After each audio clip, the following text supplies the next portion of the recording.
The bushman is not dependent on water holes. His forebears have had thousands of years to adapt to the Kalahari, so he needs very little liquid, and he knows where to find it. An insignificant-looking dry twig tells him where to dig.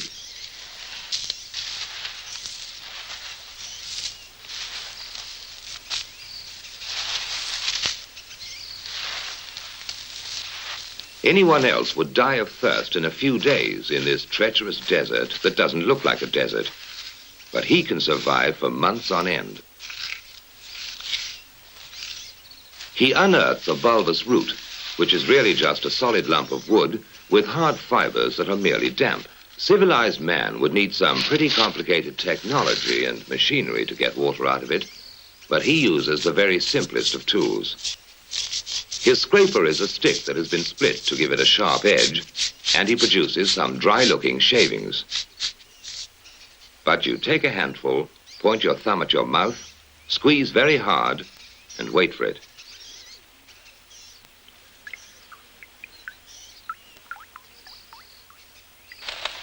The baboons always have a secret supply of water, and they're not going to tell anybody where it is.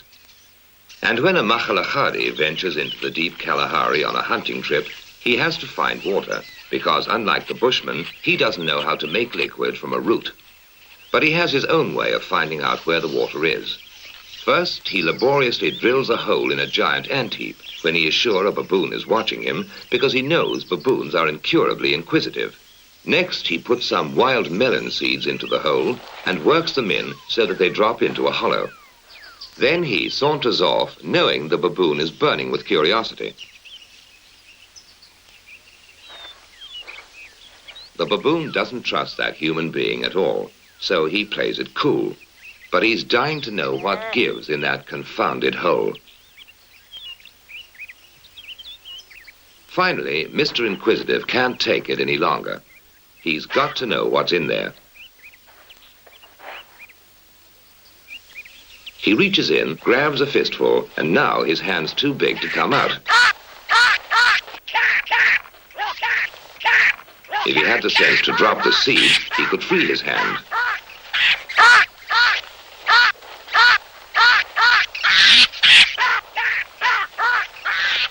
Now he lets go when it's too late.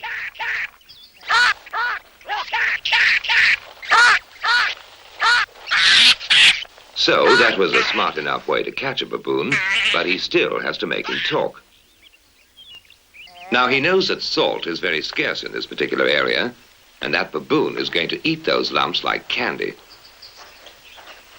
In fact, he has such a ball eating salt that he completely forgets he's under arrest, and that in a little while he's going to be a mighty thirsty baboon.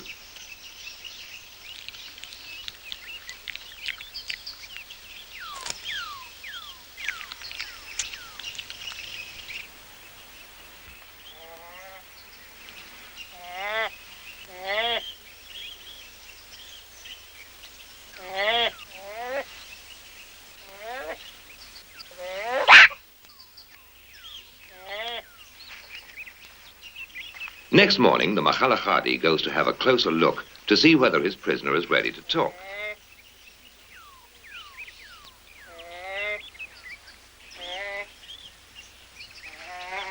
He decides the brainwashing has worked, so he sets him free, knowing that in his condition, he won't care who follows him to the secret reservoir.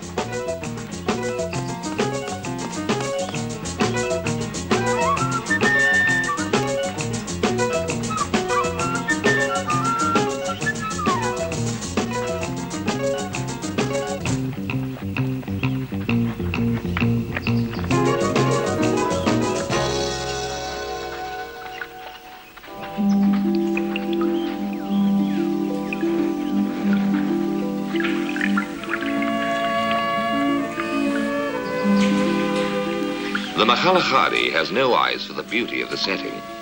To him, water is beautiful.